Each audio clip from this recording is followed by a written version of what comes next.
प्रिय परिकर परम पूज्यपाद और श्रीमद प्रबोधानंद सरस्वती चरण तार श्री श्री राधा रसोत्थान की ग्रंथे 223 संकल्प श्लोके स्वरूपाविष्ट दशाय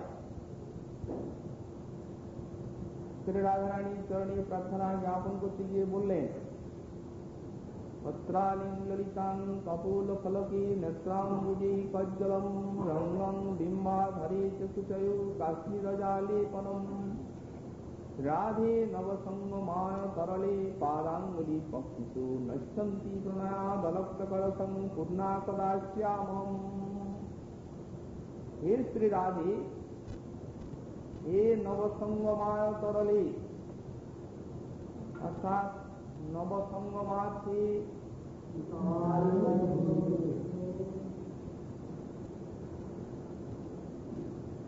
चंचलच्युते पत्रालिं ते कपोलफलके ललितां पत्रालिं तुम्हार कपोलफलके अति मनोरम पत्राली रचनाय एवं नेत्राम्बुजे कज्जलं नयन कमले कज्जल रचना करे रंगं बिम्बाधरे चतुतयो काश्मीरजालेपनम एवं बिंब अधरे रंग दान करतो कुचयो काश्मीरजालेपनम तुम्हार उदरे कस्तूरी पत्र रचना करतो पादांगुली पक्षिषु प्रणयात अलक्तक रसं नश्यन्ति আর তোমার চরণাঙ্গুলি পঙ্ক্তিতে চরণাঙ্গুলি সমূহে প্রণয়াত পরম প্রণয় ভরে অলক্তক রসং নশ্যন্তি অলক্তক রস বিন্যাস করতে করতে পূর্ণাপদাস্যামহম আমি কবে পূর্ণ মনোরথা হব। এই প্রার্থনা আমরা গতকাল পূর্ব শ্লোকের ব্যাখ্যা সাধন করেছি, যাতে আমাদের শ্রীপাদ স্বরূপাদিত্য দশায় শ্রী শ্রী রাধা মাধবের বনবিহার লীলায় কয়েকটি মধুর যুগল লীলা মাধুরীর আস্বাদন লাভ করেছেন এবং সেই সকল লীলাকে তিনি সাক্ষাৎ তাদের সম্পত্তির মতো অনুভব করেছেন, অর্থাৎ লীলাই যেন তাদের সম্পদ। শুধু তাদেরই নয়, সাধকেরও সম্পদ লীলা। গতকাল তা আমরা আলোচনা করেছি। এ সম্বন্ধে সাধকের বিশেষ সার শিক্ষা এই যে সম্পদ বলতে সাধক যেন মনে না করেন যে এটি প্রাকৃত সম্পদের মতো তার সাধনার দ্বারা অর্জনীয় বা লক্ষ্য, তা নয়। লীলা হচ্ছে স্বতঃস্ফূর্ত বস্তু। সাধকের যোগ্য হৃদয় পেলে স্বয়ং লীলা কৃপা করে সেই চিত্তে উদিত হন। সাধন প্রয়াস কি কেবল সাধকের উন্মুখতা এবং সেই সেবনমুখ হৃদয়ে অর্থাৎ ভক্তিনিষ্ঠ চিত্তবৃত্তিষু সতএব স্ফুরিতেষু উল্লাসমেব অতিশয়ন প্রবৃত্তি স্যাৎ যথা কামার্থিনাং কামোপায়েষু। এই সম্বন্ধে ছিল বিশ্বনাথ চক্রবর্তী পাদ তার শ্রী রাগবত্ম চন্দ্রিকায় লিখছেন যে শ্রবণ কীর্তনাদি ভক্তি মার্জিত চিত্তে এই লীলা স্বয়ং উদিত হয়ে থাকে। এখন গৌড়ীয় বৈষ্ণবের তো লীলারই সাধন, এই জন্য লীলার সঙ্গে লীলার সাধনার সঙ্গে তাকে বিশেষভাবে পরিচিত হওয়া দরকার। শ্রী বিশ্বনাথ চক্রবর্তী পাদ বললেন, ভক্তি শ্রবণ কীর্তনাদি ভক্তি মার্জিত চিত্তে সতএব স্ফুরিতি, লীলা স্বয়ং স্ফুরিত হয়ে থাকে। লীলা ধন সম্পদ তো, সম্পত্তি পেলে যেমন একটা বিষয়ী জীবের উল্লাস দৃষ্ট হয় এবং সেই যেন সেই সম্পত্তি ভোগে তন্ময় হয়ে যায়, সেই প্রকার শ্রবণ কীর্তনাদি ভক্তিমার্জিত চিত্তে সাধকের যখন লীলা সম্পদ উদিত হন স্বয়ং কৃপা করে, তখন সাধক সেই লীলা রসমাধুরী আস্বাদন করেন এবং সেই লীলা রসে তন্ময় হয়ে যান। অতিশয়ন প্রবৃত্তি ইচ্ছা যথা কামার্থিনাং কাম পায়, এই জন্য এইরূপ দৃষ্টান্ত দেওয়া হল। এখন উন্মুখতা সাধকের দিক দিয়ে আমরা বললাম, এই উন্মুখতাটি কি প্রকার তাও আমাদের গোস্বামী পার্বণ করছে। যেমন মনে করুন, আমরা রাসলীলার ফলশ্রুতিতে সুখবাণীতে পেয়েছি যারা রাধা মাধবের লীলা নিষেবন করেন, অর্থাৎ শ্রবণ করেন, কীর্তন করেন, ব্যাখ্যা করেন, এই লীলার এত শক্তি মণিমন্ত্র মহৌষধের মতো যে তাদের কামনা বাসনা থাকতে আগে প্রেম হয়ে যায়, তারপরে কামনা বাসনা যায়। সেই প্রেমটি আবার সাধারণ নয়। শ্রীমৎ জীব গোস্বামী পাদ বলেন, এটি মঞ্জরি ভাবময় প্রেমী, গোপী প্রেমী হবে রাসলীলা, অন্য প্রেম হবে না। গোপিকা প্রেমানুসরিত্বাৎ সর্বোত্তম জানিয়া, এরূপ অক্ষর আছে। আচ্ছা, এখন সেইখানে বলছেন শ্রদ্ধান্বিত, এটা কেমন ভাবে শুনতে হবে? শ্রদ্ধান্বিত, শ্রদ্ধা বিশ্বাসে অন্বিত হইয়া। এখন এখানে শ্রদ্ধা শব্দটিও যা, অর্থাৎ শ্রদ্ধা শব্দেরও যা অর্থ, আর শ্রীমৎ রূপ গোস্বামী পাদের উন্মুখ শব্দেরও তাই অর্থ, একই অর্থ।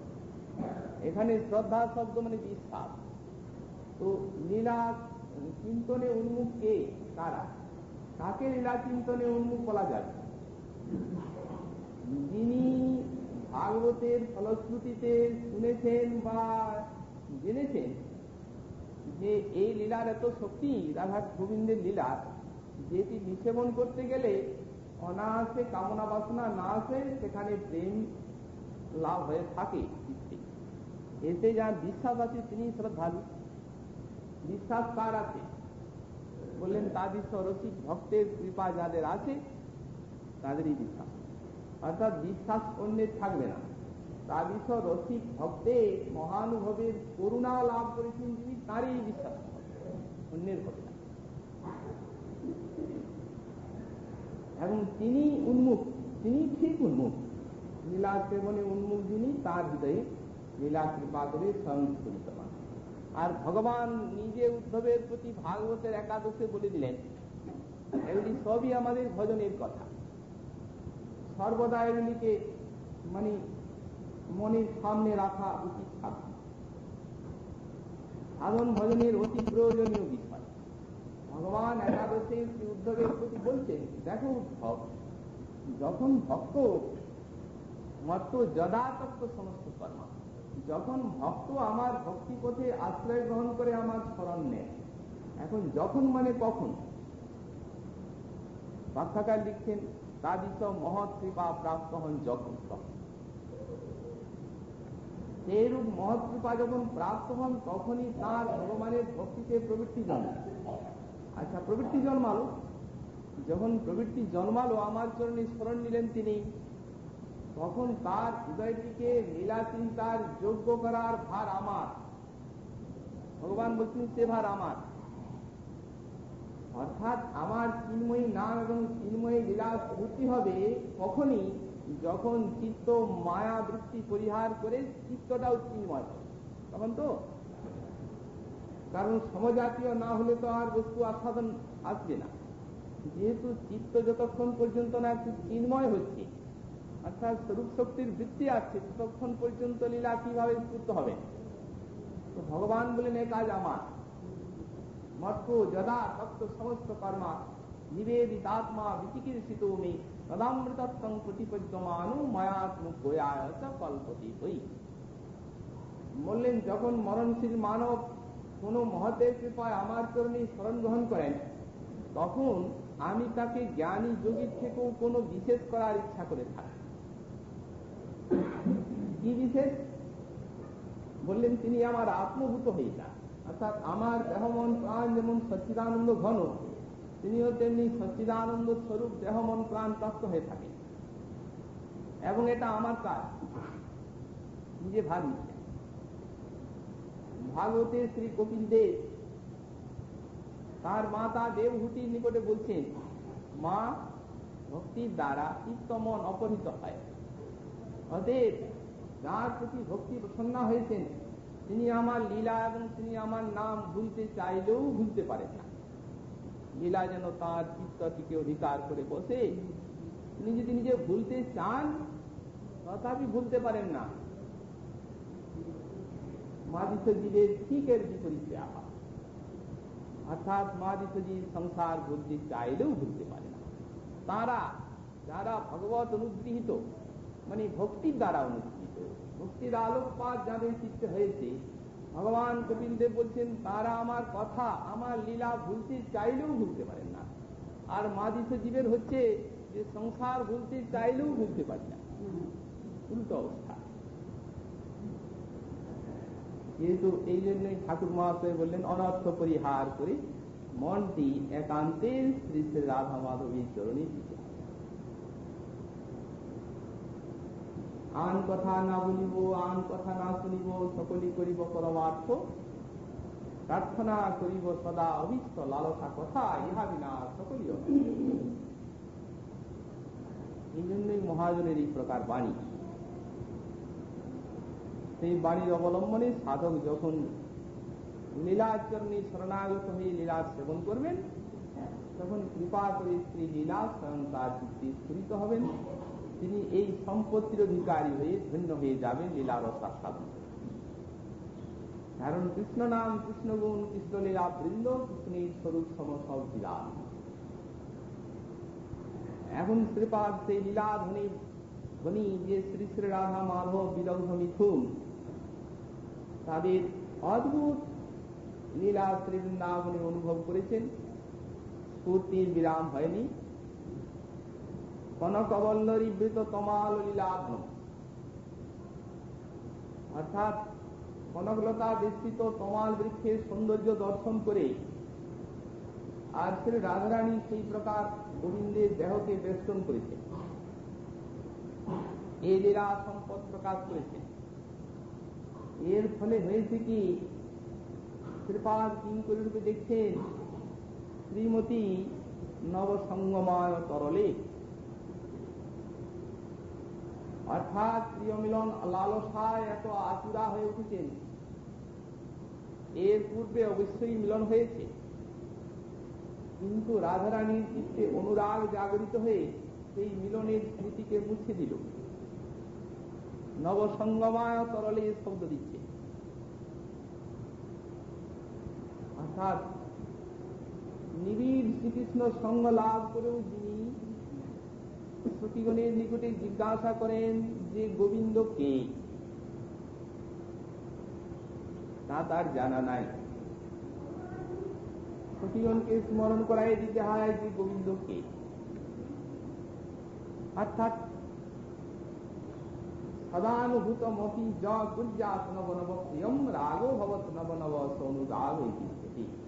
অনুরাগের কার্যই হচ্ছে অনুরাগ সদা অনুভূত বস্তুতে নব নব বৈচিত্র্যের জনয়িত্রী,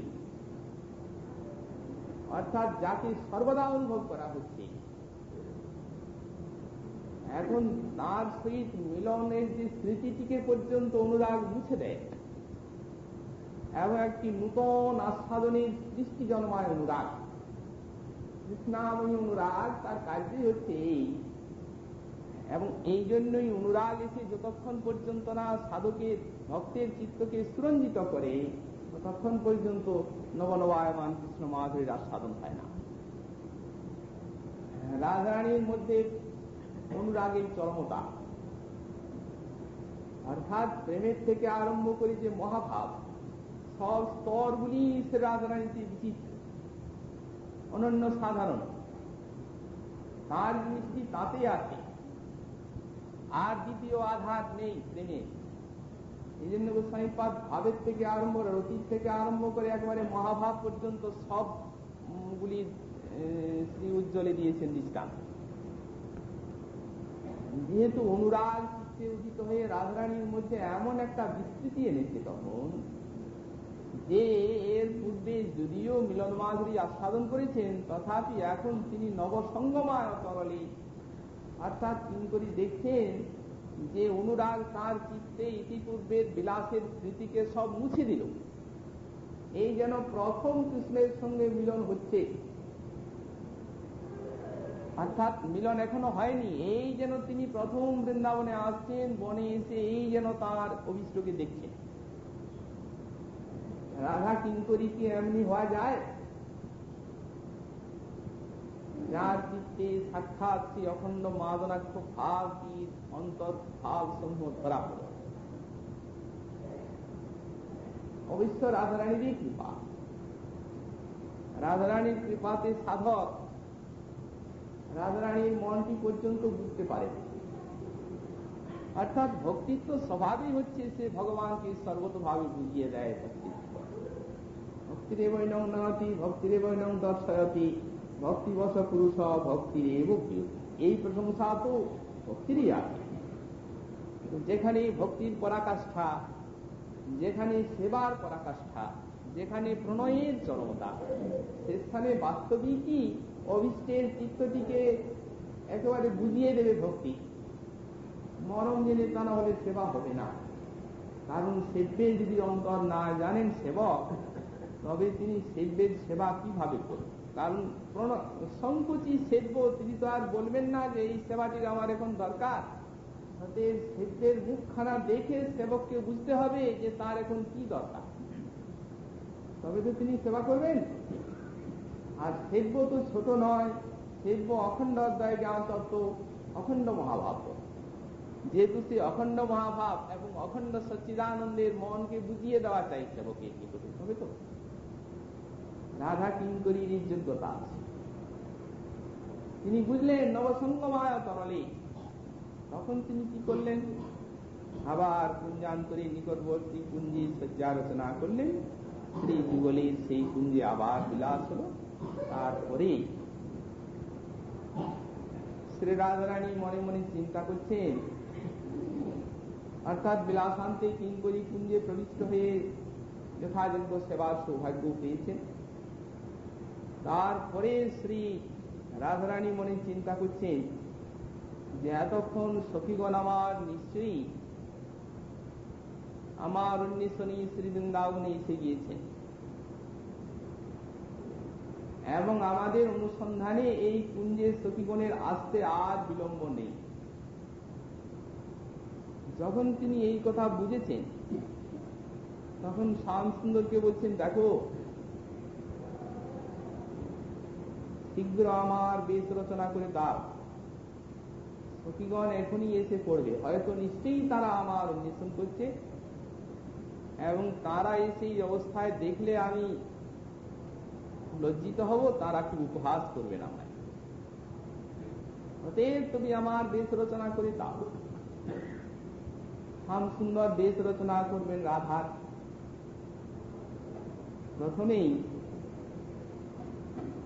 তিনি তার পক্ষে কস্তুরিকা পত্র রচনা করতে আরম্ভ করেছেন, কিন্তু প্রিয়ঙ্গের সৌন্দর্য দর্শনে নাগরের শ্রীহস্ত বিবশ,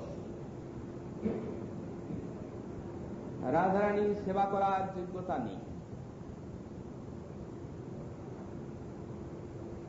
অর্থাৎ সেই মহাভাবের স্পর্শে আনন্দ ঘন বিগ্রহের দেহের তেজ কম্প অশ্রু পুলক স্থির হয়ে পড়েছে। অতএব যখন অস্থির হয়ে যাচ্ছেন, এই অবস্থায় তো আর বেশ রচনা হয় না। এই জন্য শ্রী রাধারানী তিনি তার অবস্থা দেখে মনে করছেন এখনই তো সখীগণ এসে পড়বেন। অতএব কিঙ্করীকে তখন বেশ রচনার আদেশ দান করেছেন শ্রী রাধা। তখন রাধারানীর ইঙ্গিত বা আদেশ পেয়ে কিঙ্করী সেই বেশ রচনায় অক্ষম যে নায়ক, ধীর ললিত নায়ক, পশ্চাৎ প্রায় প্রেয়সী বস,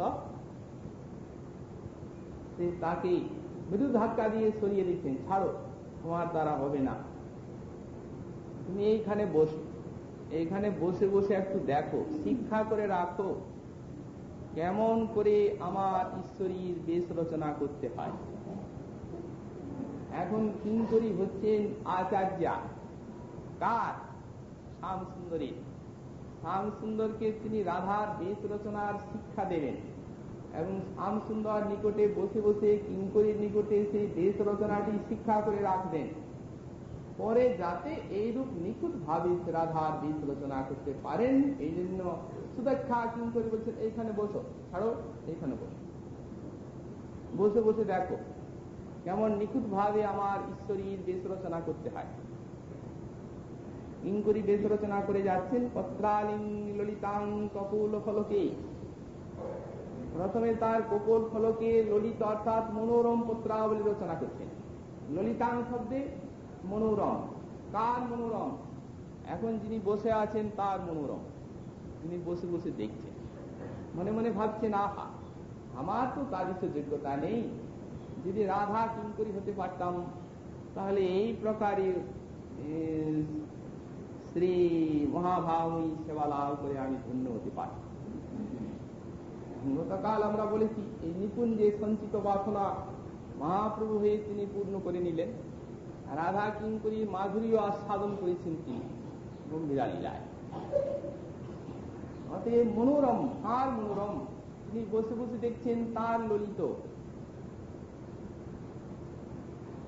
এদের প্রান্তিক ললিত সেবার দিয়ে গড়া স্বরূপ।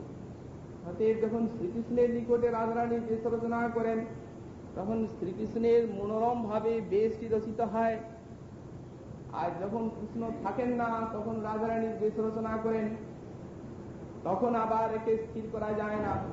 এখন তো সখীগণ আসবেন, সামনে নায়ক, অতএব স্বাধীন ভট্টিকা কান্তা এখন তো আর ছটফট করছেন না, এখন তো স্থির ভাবে আছেন, কিঙ্করী বেশ রচনা করে দিচ্ছে, অর্থাৎ সখীগণ আসবেন বলে একটা ভয় আছে।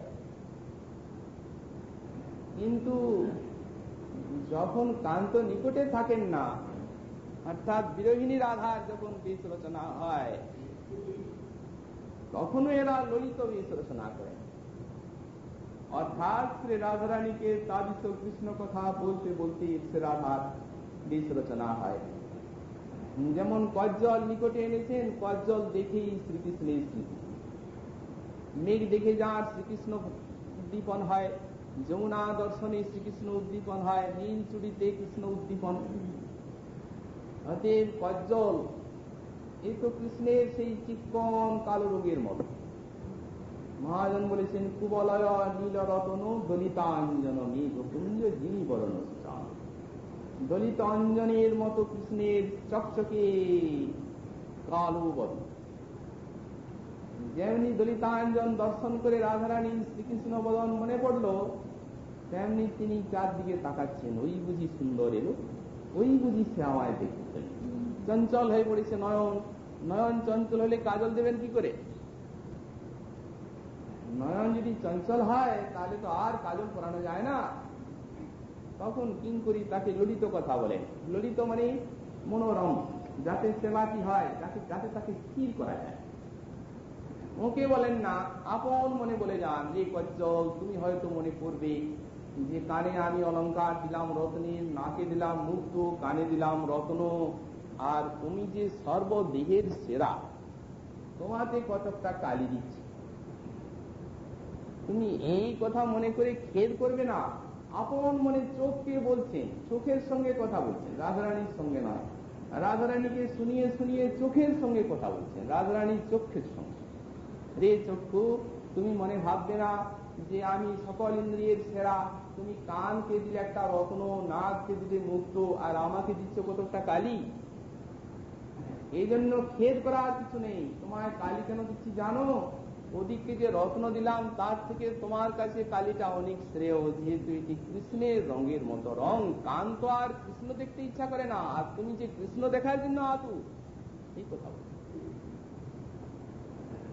এই কথা যখন বলেন তখন একবারে বর্ণনার দ্বারা কৃষ্ণকে মূর্ত করে দিচ্ছে। বর্ণনার দ্বারা কৃষ্ণকে মূর্ত করে দিচ্ছে। তখন রাধারানী সেই কাজল দেখছেন না কৃষ্ণ দেখছেন কিছু বুঝতে পারেন না, তখন স্থির হয়ে থাকেন, সেই ফাঁকে কিঙ্করী কাজলটি লাগিয়ে দেন। এই তো এদের সেবা, অর্থাৎ সাক্ষাৎ মহাভাবের সেবা করা কি এতই সহজ? সেইরূপ শিক্ষায় শিক্ষিত এরা। আমরা একদিন বলেছি শ্রীবাদ দাস গোস্বামী পদে সসংকল্প প্রকাশ সূত্র, ললিতা শিক্ষা দেবেন, বিশাখা শিক্ষা দেবেন, চম্পকলতা, রঙ্গদেবী, পৃথক পৃথক সব শিক্ষা এই সমস্ত মহা রথীর নিকটে হবে। এরা তো হচ্ছেন যুগল সেবার গুরু, এরাই তো সব জানেন। এদের নিকটেই সাধকের হবে শিক্ষা। তাই মহাজন প্রার্থনা করেছেন সোজাসুজি নিজের দ্বারা এসব হবে না, তবে হেন দশা হবে আমার সুখী সঙ্গ পাবো, তবে বৃন্দাবনী ফুলগাথি তোমাকে পড়াবো, সখীর আজ্ঞায় কবে দাম ফুলাবো, অগুরু চন্দন গন্ধ তোমাকে পড়াবো। মানে সখীর নির্দেশে এবং সখীর আজ্ঞায়। সখী যদি আজ্ঞা না করে, নির্দেশ না দেন, তাহলে এই সেবা সম্পন্ন হবার নয়। এই জন্য আমাদের গোস্বামী পাদ প্রার্থনা করেছেন এই সমস্ত মহারথী যারা আছেন যুগল সেবার গুরু, তাদের কাছে সব শিক্ষা হবে, রাজরানীও শিক্ষা দেবেন, তবে এত নৈপুণ্য লাভ। কিঙ্করী নিখুঁত ভাবে মনোরম এক একটি বিন্দু বিন্যাস করছেন যেন কোটি কোটি প্রাণ। বাহ, কি চমৎকার সেবা! বসে বসে নাগ অবর এক দৃষ্টে সেই কিঙ্করী মানে সেবা নৈপুণ্য দর্শন করছেন আর মনে মনে চিন্তা করছেন, বাহ কি নিখুঁত! হে বিধাতা, তুমি যদি আমাকে এই কৃষ্ণ না করে রাধা দাসী করতে, তাহলে আজ ঈশ্বরীর এই সেবা করে আমার জীবনটা ধন্য হয়েছে। এত বড় তত্ত্ব। তেমনি করে নয়নে কজ্জল দিলেন, নেত্রাম্বুজে কজ্জলম রঙ্গং বিম্বা ধরে চকুচয়ু কাশ্মীর জাল লেপনম। বিম্বা ধরে দিলেন রঙ্গ, লাল টকটক করছে, একে তো টুকটুকে লাল বিম্বাধর, আবার লোভনীয় করে তুলছেন কিঙ্করী। যখন নাম না থাকেন নিকটে, তখন রাধারানী বলেন, রং দিলি কেন বল, আমার কি অধরে রং নেই? কিঙ্করী বলেন, আছে তো, তবে কেন দিলি? বলেন, দিলাম কেন শোনো, আমি বুঝি নাই, যে বুঝেছে তার বুঝ পেয়েছি, কৃষ্ণকে মুক্ত করে দিচ্ছি। বলে, আমি বুঝি নাই, তোমার বেশ করার আমার কি সামর্থ্য, কি ক্ষমতা, কিন্তু যে বুঝেছে তার বুঝ পেয়ে বলছি। তখন স্থির হয়েছে, যে বুঝ পেয়েছে তার বুঝ পেয়েছে, ও কৃষ্ণের কথাটা বলবে। তখন রাজরানী স্থির হয়েছেন, বল কি বুঝেছিস? কৃষ্ণ কথা শুনতে তো এখন, এই জন্য উৎপন্ন হয়ে শুনছেন কিঙ্করী কি বলছে। শোনো, কি বুঝেছি? তোমার যে অধরের রং আছে সেটি পাকা, ও তো আর যাবে না। আর আমি যেটা দিলাম সেটা পাকা না, সেটি কাঁচা। ওটা কালো জায়গায় যদি লাগে তাহলে দেখাবে ভালো। শ্রীকৃষ্ণের সঙ্গে মিলনটিকে মুক্ত করে দিচ্ছে। এখন তো নায়ক নিকটে আছে, ধীর ললিত নায়ক, অতএব তাকে দেখিয়ে দেখিয়ে আর যখন সে রংটি দিচ্ছে, লুপ্ত হয়ে পড়ছেন তিনি তার সৌন্দর্য মাধুর্য। লালায়িত নায়ক শীত চকরির মতো চেয়ে, এই জন্যই ললিত। কিঙ্করীর সেবা নৈপুণ্য দেখে তৃষিত চকরির মতো চেয়ে আছে রাধার বরণ পায়। কুচয়ু কাশ্মীর জালে মনম, যে অঙ্গে শ্রী গোবিন্দ প্রথমত লোকবশত কস্তুরী পত্র রচনা করতে গিয়ে অপার পেয়েছিলেন নায়ক। হাসতে হাসতে কিঙ্করী বলছে, অত ধৈর্য হলে চলে, এই দেখো এই প্রকারে তার উরজি কস্তুরী পত্র রচনা করতে হয়। বা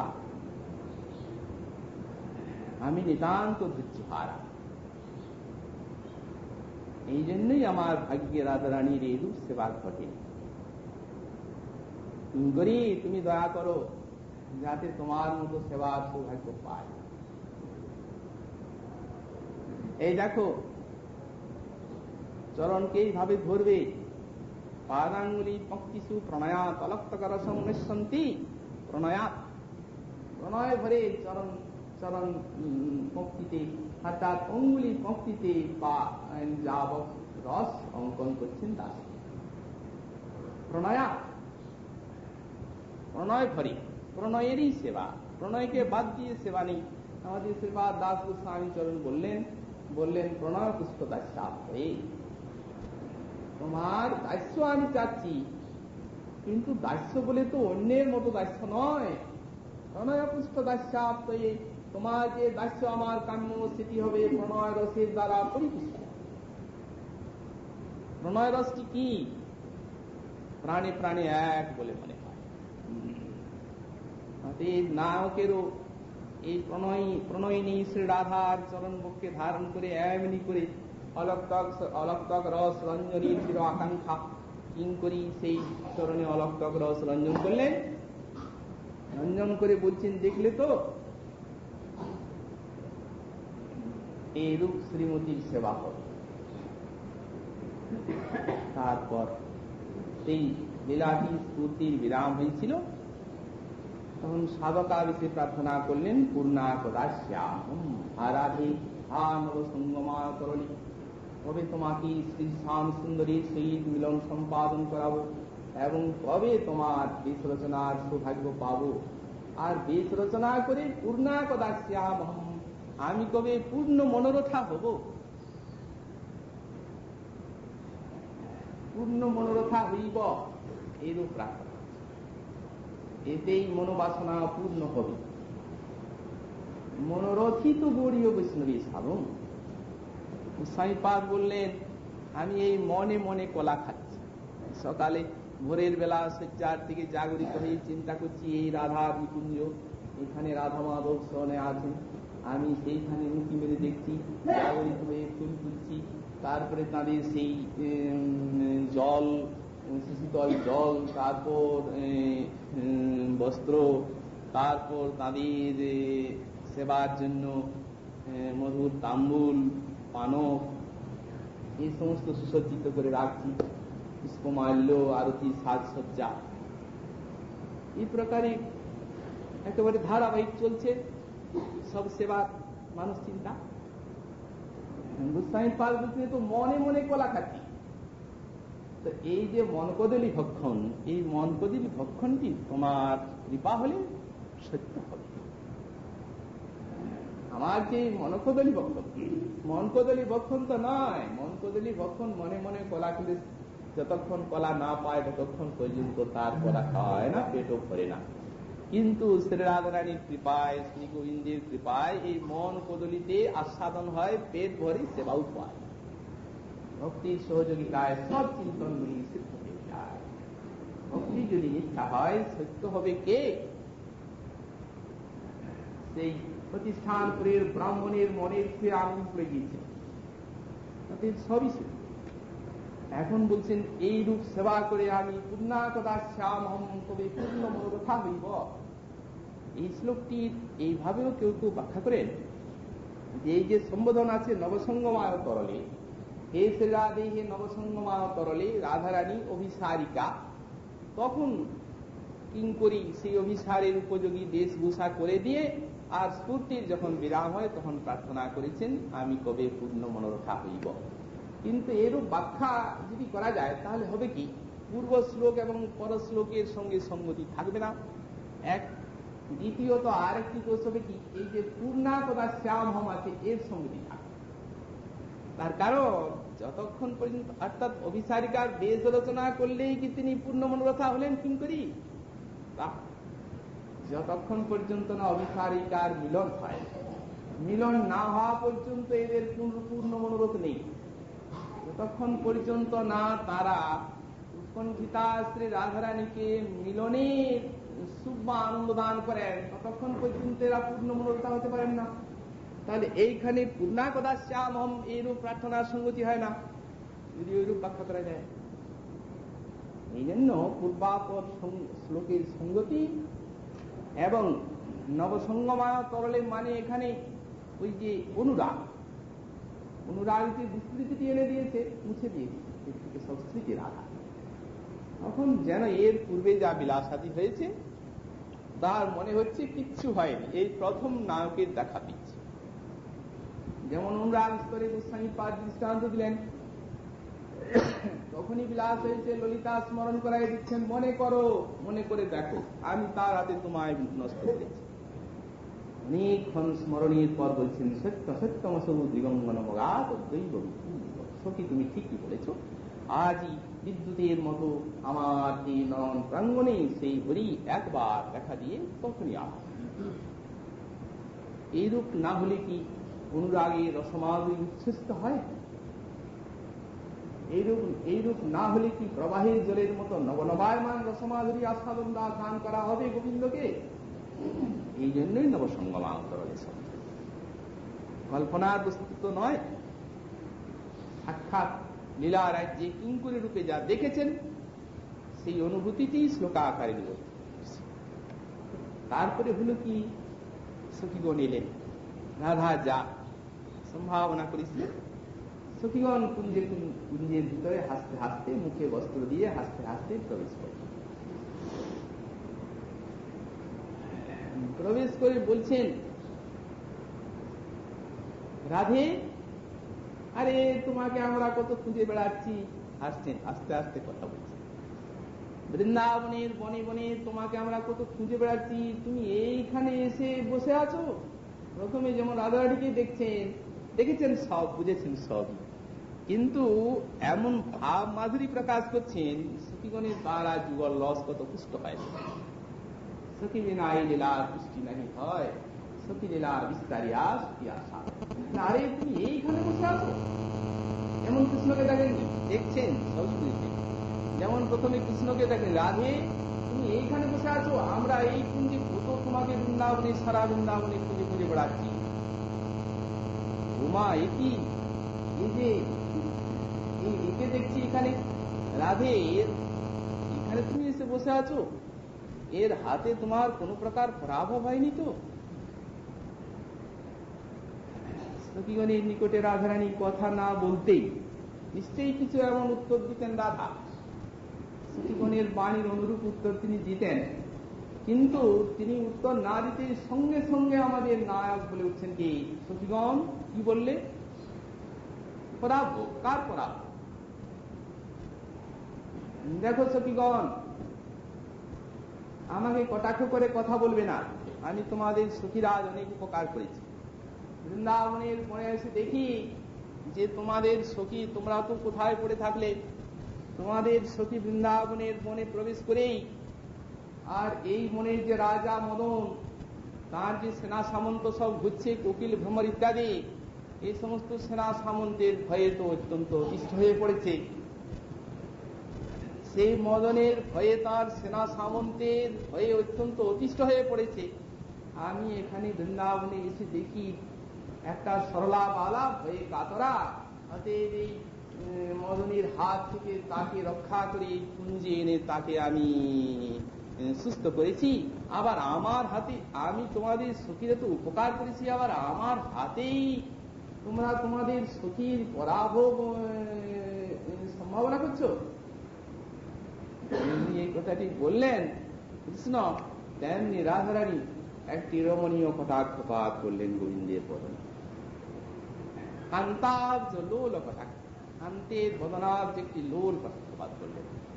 যেমনি বিলোল কটাক্ষপাত করলেন, কটাক্ষে এত প্রচুর ভাব মাধুরী মিশানো ছিল, যাতে কান্ত সেই রাধারানীর কটাক্ষ দর্শনে অধীর হয়ে পড়লেন, দিবস হয়ে গেল দেহ মন প্রাণ। সখীগণ সামনে আছেন তো সবই অনুভব করছেন। এখন সামলে উঠলেন একটু পরে, কিন্তু সখীগণ বুঝলেন যে রাধারানী সেই ভাবময় কটাক্ষে এর নায়ক খুব বিবশ হয়েছে। একটু পরেই সামলে উঠলেন, সামলে উঠে বললেন, সখীগণ তোমাদের সখীকে আমি এইখানে এনে সুস্থ করি। সখীগণ বললেন, দেখো হে, একটা কথা জিজ্ঞাসা করি, সত্য কথা বলবে। আমাদের সখীকে তুমি এনে সুস্থ করেছো এখানে, না আমাদের সখী তোমাকে সুস্থ করেছে বলো তো? কারণ ওই কটাক্ষটির প্রভাব কি সখীগণ অনুভব করলেন তো, এই জন্যই বললেন আমাদের সখীকে তুমি সুস্থ করেছো না আমাদের সখী তোমাকে সুস্থ করেছে? কৃষ্ণ বলছেন কি, বলছেন দেখো সখীগণ, তোমাদের সখী আমাকে সুস্থ করবে, তোমাদের সখীর কতটুকু বল তোমাদের জানাই আছে। সুকুমারী একটা রাজবালা, আরে বৃন্দাবনে তোমরা আমার বল সর্বত্র ঘোষিত, তোমরা জানো না? এই শ্রী বৃন্দাবন বাসীগণ যখন যখন নানা বিপদে আপদে বিপন্ন হয়েছেন, তখন আমার নিকটে এসে শরণ নিয়েছেন, আর আমি সবাইকে বিপদের থেকে উদ্ধার করছি। বলো সত্যি কিনা? এত অসুর ইত্যাদি সকলকে নিধন করেছি, আর তারপরে ব্রজবাসী, সমস্ত ব্রজবাসী প্রাণ রক্ষা করছি। এমনকি যেদিন ইন্দ্রের বজ্রে ব্রজবাসীগণের সবার একসঙ্গে প্রাণ নাশের উপক্রম হয়েছিল, সেই দিন আমি গিরিরাজকে হস্তে ধারণ করে সকলকে রক্ষা করেছি। তোমরাও তোমাদিকেও রক্ষা করেছি কিনা? কি রাধারানী বলো, সখীগণ বলো, তোমাদিকে রক্ষা করেছি কিনা গিরিরাজকে ধারণ করে? যখন এই কথা বললেন, তখন কিঙ্করী, সেই যে আগাগোড়া আমাদের যে কিঙ্করী রূপী শ্রীপাল সব লীলাটা দেখছেন, তখন তিনি একটা মনোরম পরিহাস করছেন। এতদূর যখন হয়ে এসছে লীলাটি, তখন এই শ্লোকে আমাদের কিঙ্করী তাকে একটা মনোরম পরিহাস করছেন। বলছেন কি, শ্রী গোবর্ধন এক এব ভবতা পানু প্রযত্নাদ্বিতঃ শ্রী রাধা তনু শৈল হেম যুগলে দৃষ্টে দিতে স্যাধম তদ গোপেন্দ্র কুমার মা কুরু বৃথা গর্ভং পরিহাসতঃ কজ্জীবং বৃষভান্বন্নি তব প্রিয়াং সমাভাসয়ে।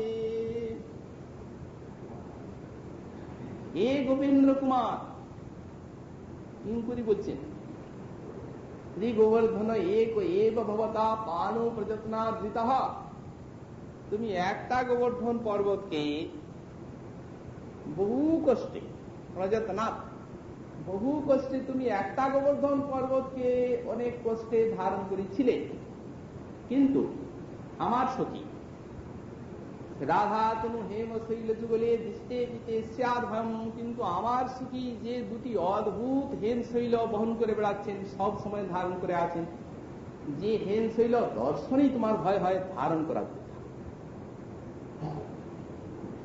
তদ গোপেন্দ্র কুমার মা কুরু বৃথা গর্ভং পরিহাসত, যদি তুমি বলো যে সখী পরিহাসে গর্ব করছি, গর্বটি সত্যিকার রাধারানীর সহিত নয়। বললেন আমার রাধার কাছে, আমার সখীর কাছে পরিহাসও গর্ব করিও না। সত্যিকারে তো গর্ব করবেই না, কিন্তু পরিহাসের ছলেও গর্ব করবে না আমার সখীর নিকটে যেহেতু।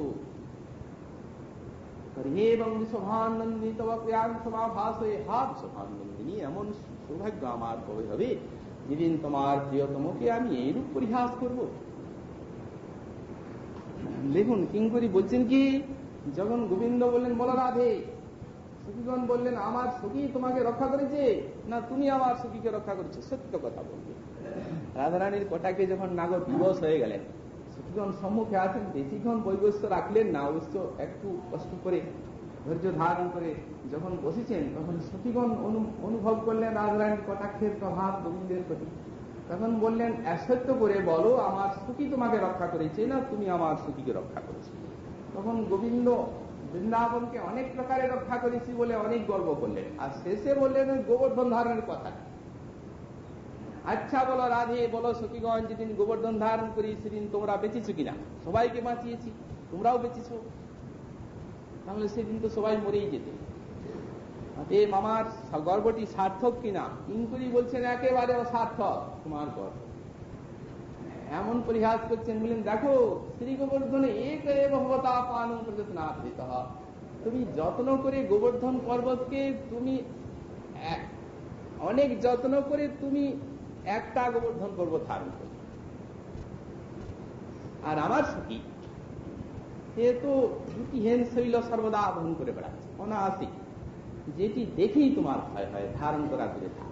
অর্থাৎ এর পূর্বে যখন রাধারানীর বেশ রচনা হয়, তখন নায়ক যে অপারক হয়েছিলেন তার কারণটি উল্লেখ করছেন। সখীগণ তো কিছুই জানেন না, সখীগণ তো জানেন না, কিন্তু সে জানে, রাধা জানে, ও জানে। অতএব মোদীকে চমৎকৃত করে দিচ্ছেন। বাহ, এই গল্প এর বললেন তোমার দ্বারা হবে না, এখানে বসো, চুরি করেই তুই আয়, এই আলোচনা করে তখনই চুরি চুরি করে দিয়েছেন। অতএব না বলবার কিছু নেই, বুঝেই হয়েছে। এই জন্য বললেন দেখো তুমি যে হিমশৈল দর্শনে ভীত হয়ে যাও, সত্যের কথা আমাদের কৃপার পরিকর্মপুর তার আনন্দ বৃন্দাবন জম্মু জমতে পরিবর্তন ধারণ বর্ণনা করেছেন। আর রাত মানে অভূতপূর্ব বর্ণনা, মানে এত রসের বর্ণনা গোবর্ধন ধারণ লীলা আর রাত তার আনন্দ বৃন্দাবন জম্মুকে অরণ্য থাক বলছে। সেখানে একটু গোবর্ধন ধারণ করলে সবাই তো নিচে আছেন, রাধারানী আছেন, সুখীজন আছেন, তো গোবর্ধন ধারণ করে আছেন, গোবর্ধন ধারণ করে আছেন। তো গোবর্ধন ধারণ করে শ্রীভঙ্গ ভঞ্জমা স্বামী যাতে সকলেরই মনে আনন্দ হয়, এই জন্য একটা হাতে আর মুরলিটি ধরে আর বাজাতে আর মোটেই কৃষ্ণের কোনো প্রকার কষ্ট, তার কারণ কষ্টই যদি হতো তাহলে এত সুন্দর মুরলি বাজাতো। একটা হাতে গোবর্ধন ধারণ করে আছেন, একটা হাতে মুরলিটা বাজাচ্ছেন, একটা হাতে মুখে মুরলিটা দিয়ে বাজাচ্ছেন, এত সুন্দর মধুর দল। সেই মুরলী নাচ শ্রবণ করে গোপিকা আগ্নি বিজড়িত হয়ে যায়। মা বারবার আঁচল দিয়ে মুক্তি মৃত্যু, গোপগণ সকলে গিরিধরা বদলিন্দু, সেই গিরিধরে বদলিন্দুকে তাকাচ্ছেন হাজার হাজার ভাগ, যেন সেই শতধরে সুধা পান। তেমনি আমলা বলছেন যে রাধে শোনো, পরিহাস করছেন রাধারানী, বলছেন পাহাড় তো ধরে আছে আর সকলকে বাঁচাচ্ছে, বুঝবে তুমি সাবধানে থাকবে যেন পাহাড়টা হুড়মুড় করে আমাদের মাথায় পড়ে না যায়। রাধারানী বলছেন কেন পাহাড় কেন পড়বে, পাহাড় ধরেই আছে। দেখো তো কি তুমি ভালো করে চোখগুলো ঢাকা দিয়ে রাখো, তোমার যদি একটুখানি বৃষ্টি ওর দিকে পড়ে যায় তবে পাহাড়টা আমাদের মাথার উপরে হুড়মুড় করে যদি পড়ে তাহলে আর সব শেষ, ও ধরতে পারবে না, ওকে তুমি তাকাবে না ওর দিকে। রাধারানী বলছেন সত্যি থামলে, তোমার ভিতরের কথাটা তুমি আমার মাথার উপরে দিচ্ছ, যেহেতু আমাতে সেই গুণ নেই, শুধু তোমার মধ্যেই সেই গুণ আছে, পরম সৌহার্য সমলার সঙ্গে রাখা। রাজারানী রসমাবলী আস্বাদন করছেন সামলা, সামলা হচ্ছেন আমাদের শ্রীপক্ষা, কিন্তু শ্রীপক্ষা হয়েও রাজারানীর গুণে আকৃষ্ট হয়েছেন সামলা, এবং প্রায় সামলার ক্ষতি রাজারানীর ক্ষতি হয়ে গিয়েছেন সামলা। রাধার গুণে এত আকৃষ্ট হয়েছেন সামলা, সেই জন্য সামলার ভূমিকাটি অতি চমৎকার। আর প্রাতকালে সামলার সঙ্গেই তো আমাদের অসুর গান হচ্ছে। যাই হোক, এখন সামলাকে বলছেন সখী তোমারই মধ্যে সেই গুণ আছে, তুমি সাবধানে থাকো সখী, তাহলে আমাদের মাথার উপরেই পাহাড় হুড়মুড় করে পড়বে, তুমি চোখগুলো ঢাকা নিয়ে থাকো, ওর দিকে তাকাবে না। রাধারানী সামলাকে এখন সখীগণ বলছেন দেখো মুখে তার এত সুন্দর বাঁশি, এবং বাঁশির এত সুন্দর মধুর রব, অথচ এত বড় পাহাড় ধারণ করে আসেন। রাধারানী মনে ভাবছেন গিরিরাজ বড়ই আকাঙ্ক্ষা ছিল যে এইরূপ সকলের সমক্ষে গিরিধারীর বদনখানা দেখছে, সেই সৌভাগ্য অবশ্য বিধাতা দিলেন, কিন্তু একটা পাহাড় হাতে নিয়ে এই যে ব্যথাটা লাগছে, একটা পাহাড় ধারণ করে আছেন, এতে কষ্ট লাগছে না রাধারানীকে? যদি গিরিরাজের দিকে প্রার্থনা করছেন, গিরিরাজ সমাধি কমল আমার প্রিয়তম, তার উপরে কোনো ভার প্রার্থনা করছেন। তুমি তো ব্রজবাসী, সব প্রার্থনা শোনো, তুমি এই প্রার্থনাটা কিন্তু শুনিয়ে। যখন গিরিরাজের দিকে রাধারানী প্রার্থনা করছেন, গিরিরাজ যেমনি হাত জোর করেছেন, হাত জোর তুলে গিরিরাজের দিকে, তেমনি রাধারানীর উরজির সুহাগ এই গিরিধারীর নয়নে যেমনি পতিত হলো তেমনি একেবারে স্তম্ভিত হয়ে হাত পাচ্ছে, এই পরে যায় যায় গোপগণ মনে করছে সব মনা লাঠি। রাধারানী যখন প্রার্থনা করছেন, হে গিরিরাজ আমার প্রিয়তমের অঙ্গে কোনো ভাগ, যেমনি হাত তুলে প্রার্থনা করছেন, তেমনি তার বাহুর পুরোটি শোভা 109 পেয়ে গেল। গিরিধারী কাঁপতে কাঁপতে অস্থির হয়ে পড়েছেন, ঘেমে এসে যখন ঘেমে অস্থির হয়ে পড়েছে, পড়ে যায় তখন সব গোপগণ লাঠি দিয়েছেন যে সুকুমার বিগ্রহ গিরিধারী আমাদের পরিশ্রান্ত হয়েছে, আর ধরতে পারবে না। অতএব সে যখন একটা হাতে ধরে আছে, তখন আমরা এতগুলো লাঠি দিয়ে কি ধরতে পারবো না? আমরা বড় বড় সমস্ত বৃদ্ধ গো। তখন মধুমঙ্গল করছেন কথা, কে গোপগণ লাঠি দিয়ে পাহাড় ধরা যায়? পাহাড় ধরা যায় না লাঠি দিয়ে, ওটা গিরিরাজের কন্দুয়ন। কন্দুয়ন মানে কি? এমনি কামড় হলে যেমন চুলকানো হয়, তোমাদের লাঠির খোঁচানি, ও গিরিরাজের কন্দুয়নের মতো। ওটা গিরিরাজকে ধারণ করে যাবে? এত বড় গিরিরাজকে ওই লাঠিতে? তোমরা জানো না, এমন একটা কথা মধুমঙ্গল বলছেন দর্শগঠিত ভাষায়। কৃষ্ণের দিকে কথাটার অর্থ হচ্ছে যে রাধারানী নিরজ দর্শনে কৃষ্ণের এই অবস্থা, আর গোপগণকে বুঝিয়ে দিচ্ছেন সেই কথার দ্বারাই। মানে মহাকবি তো জাহাজের মতো কাজ আছে, যেহেতু এমন ভাবে ভাষা সমস্ত প্রয়োগ করেছেন যে ভাষার দ্বারা কৃষ্ণ বুঝছেন, মধুমঙ্গল পেয়েছে, তাতে কৃষ্ণের নিকটে একইটা ভাষাতে কৃষ্ণের নিকটে মূল কারণটি বলে দিচ্ছেন। এই জন্য যিনি কাঁপলো, আর তারা ওই কথার দ্বারাই তারা বুঝছেন যে কৃষ্ণের অঙ্গে ছেদ কম্প দেখলেই মনে করা ভুল যে গিরিটা পড়বে বা গিরিতে ধারণ করে ক্লান্ত হয়েছে। যদি ক্লান্ত হতো তাহলে এমন বাঁশি বাজাতো? মা এসে বলছেন, মায়ের নিকটে শিশু, মা এসে ক্লান্তি দেখে যখন মধুমঙ্গলের কথা বললেন, তখন কৃষ্ণ বলছেন কি? বলছেন হাসছে, যেমন তারা বুঝতে পারেন যে হ্যাঁ এর কোনো পরিশ্রম হয়। সামলে নিলেন একটা নিজেকে, সামলে নিয়ে হাসছেন, বলছেন ভাই মধুমঙ্গল, তুমি ও কথা বলছো, ও কথা কেন বলছো? তাদের বলবে না ও কথা। তার কারণ তারা যে লাঠিটা দিচ্ছে, তাদের যে চেষ্টা, এই চেষ্টাটা যে আমাকে কত ভালো লাগছে। অর্থাৎ আমার যে পরিশ্রম হচ্ছে দেখে তার লাঠি দিচ্ছে। অতএব তারাও তো জানে যে লাঠি দ্বারা পাহাড় ধরা যায় না, কিন্তু তথাপি যে তারা আমার কষ্ট হচ্ছে যিনি লাঠি দিচ্ছে সরলদার গোপগণ, অতএব এই চেষ্টাটা আমাকে অত্যন্ত আনন্দ নিষেধ করবে না, দিতে দাও। মা মনে করছেন গোপাল আমার খায়নি, এই জন্যই কষ্ট হচ্ছে তার। দেখ গোপাল, দাঁড়িয়ে দাঁড়িয়ে খাবি না নাকি?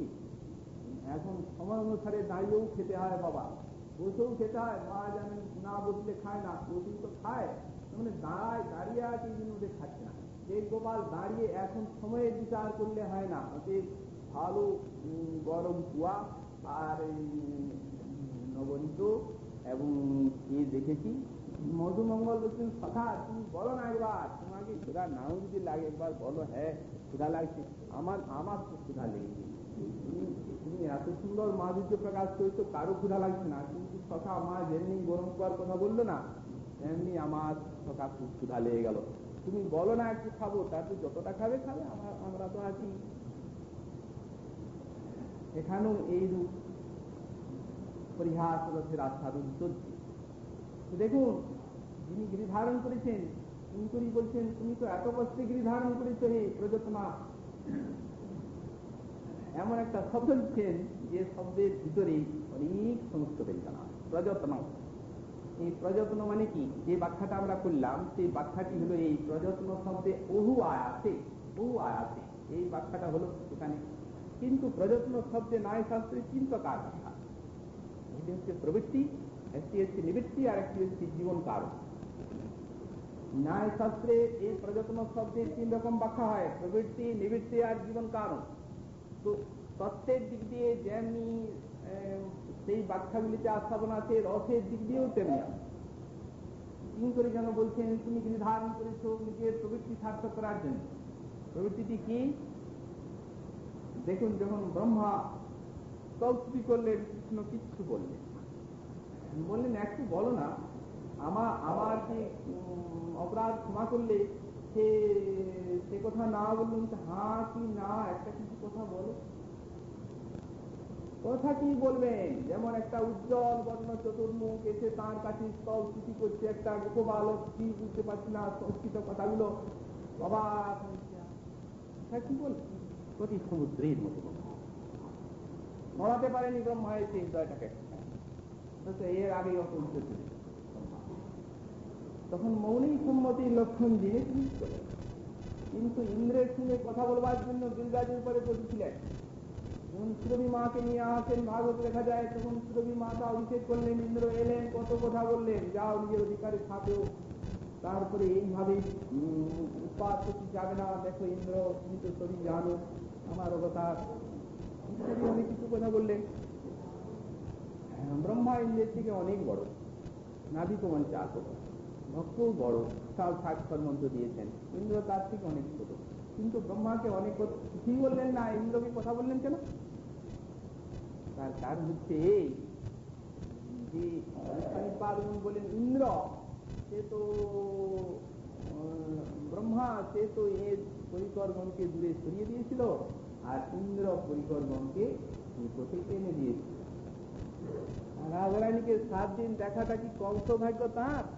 নিজেই বলেছিলেন, ইন্দ্র তোমার যে এত সমস্ত অত্যাচার আমি কিছু মনে করিনি, তার কারণ তুমি আমার দুর্লভ দর্শন রাধার সমস্ত দুজনকে নিকটে এনে দিয়েছিলে। তাতে গিরিধারণ করে 7 দিন দেখেছিলেন। এই জন্যই বলা হয়েছে তার নিজের প্রবৃত্তি এর মধ্যে, নিজের আকাঙ্ক্ষা ছিল, তাই প্রযত্নাথ বলতে প্রবৃত্তি। একটি নিবৃত্তি অর্থ আছে প্রযত্নাথ শব্দে।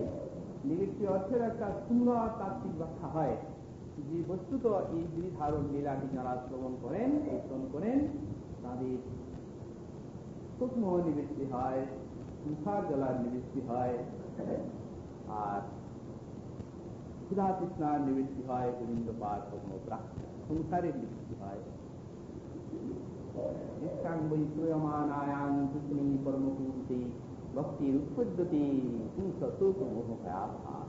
ভাগবত বললেন এই যে গোবিন্দ লীলা, এই মধুর গোবিন্দ লীলা যারা শ্রবণ করেন, দৃষ্টাঙ্গমানায়াং কৃষ্ণে পরম পুরুষে পরম পুরুষ শ্রীকৃষ্ণে ভক্তির উৎপত্তিতে পুংস শোক মোহ ভয়াবহা, এমন ভক্তি জাত হয় শোক মোহ ভয়ে নিবৃত্তি হয়। আবার বললেন তব বিক্রিতম কৃষ্ণ লীলাং পরম মঙ্গলম দৃষ্টাঙ্গই জানা। বললেন হে কৃষ্ণ, তোমার যে লীলা এত মধু, এত আশ্চর্য, যে লীলাকে শ্রবণ করলেই এই অন্য স্পৃহার নিবৃত্তি হয়ে যায়, ভগবত স্পৃহা বাড়ে, অন্য স্পৃহার নিবৃত্তি হয়ে যায়। তেমনি সংসারের নিবৃত্তি হয়, সংসার অতি আমরা গতকাল এই শ্লোকের ব্যাখ্যা স্থাপন করি এবং গোবিন্দ পাঠ তত্ত্বের দিক দিয়ে নিবৃত্তি অর্থে প্রযত্নাথ শব্দে নিবৃত্তি হইতে গিয়ে ধারণ করিয়া লোকের সংসার তো ক্ষুধা মোহ ইত্যাদি নিবৃত্তি। আমাদের শ্রী পরীক্ষিত মহারাজ বললেন, শ্রী সুখদেব মনে মনে করছেন মহারাজ কোমল কলেবর ঘন্টায় ঘন্টায় ভোজন করেন, আর আজ 7 দিন যে প্রাববেশনে আছেন, আমার কথাগুলো কি মন দিয়ে শুনছেন তিনি? তার তো এখন ক্ষুধা লেগে গিয়েছে। আমরা তো নাই বুঝেছি মানুষ, আমরা তো কম খাই, কিন্তু সে যে রাজার ছেলে ঘন্টায় ঘন্টায় 10 বার করে খায়, এখন এই যে আমি বলেই যাচ্ছি আর প্রাববেশন, এখন কি তার ক্ষুধা লাগেনি? আমার কথাগুলো ঠিক কান দিয়ে শুনছে কিনা? ও তার ভাব যিনি মহারাজ বলছেন নৈশাতি উৎসাহান সুমান সপ্তমিত ওয়াদতে জীবন সন্তান মুখাম ভোজম হরিকথামৃতম। হে প্রভু, আপনার মুখকমল নিশ্চিত হরিকথামৃত, এই হরিকথামৃত পান করে আমার ক্ষুধা তৃষ্ণা পিপাসা ভয়, আমার যে ক্ষুধা পিপাসা আমার কাল, যে ক্ষুধা পিপাসা আমার মাথার উপরে ব্রহ্মসাপ ফেলেছে, ক্ষুধা পিপাসা সেইতে না পেরেই তো ব্রহ্মসাপ, কিন্তু এখন আপনার ত্রিমুখ নিশ্চিত হরিকথামৃত পানে সেই ক্ষুধা আমাকে মোটেই বাধা দিচ্ছে না, সেই পিপাসা মোটেই বাধা দিচ্ছে না। ক্ষুধা পিপাসা ইত্যাদি দেহধর্মী নিবৃত্তি হয়। আর একটি বললেন জীবন কারণ। কার জীবন কারণ? এই লীলা, সমস্ত গোবর্ধন ধারণ লীলায় সমস্ত ব্রজবাসীগণের জীবন কারণ। ইন্দ্র অত উৎপাত করলো, করুণাময় ভগবান তারও জীবন কারণ এই লীলাকে করে দিলেন। কত উৎপাত করেছিল। এদিকে ভিতরে এত নাচ গান আনন্দ হচ্ছে, আমাদের শ্রী গোস্বামী পাদ বলছেন ওখানের থেকেও বিদ্যুৎ ছুটছে, আর বিদ্যুৎকে দূত করে পাঠাচ্ছে, বলে তুমি দেখে এসো, তোমার তো চোখ আছে, সবগুলো মরে গেল কিনা। বিদ্যুৎ তো ব্রজে কাকুর দেখতে পাচ্ছে না, বিদ্যুৎ দিয়ে বলছে মহারাজ আমার মনে হয় সব ব্রজবাসী শেষ হয়ে গেল, কাউকে দেখা যাচ্ছে, আর এবার ভালো করে দেখো, তাহলে আমি মেঘ থেকে নিয়ে নিজের ঘরে চলে যাবো। বিদ্যুৎ দিয়ে বলছে মহারাজ দেখা তো কাউকে যাচ্ছে না, কিন্তু পাহাড়টা যে বড় উঁচু দেখাচ্ছে, পাহাড়টা উঁচু দেখাচ্ছে। ও তাহলে বোধ হয় পাখা আরো বের হলো নাকি, আমি যখন পাখাগুলো কেটে দিই তখন ওর পাশে ভুল হয়েছিল পাখা কাটছে নাকি, পাখা কাটা হলো এই জন্য উঠলো, কেন উঁচু হয় আছে দেখো তো যাও। বিদ্যুৎ এসে উঁচি মেরে দেখছে, যে বলছে মহারাজ একজনও মরেনি, ওই পাহাড়ের তলায় সব নাচ গান চলছে, নাচ গান চলছে ওখানে, দাঁড়াও পাখা বের হয়েছে বোধ হয়। আমি বজ্রের দ্বারা গোত্রভিত, বজ্রের নামই হচ্ছে পাহাড়কে ভেদ করে রেণু রেণু করে আর এই দৃষ্টিতে প্রলয়ে ভাসিয়ে দেখছে,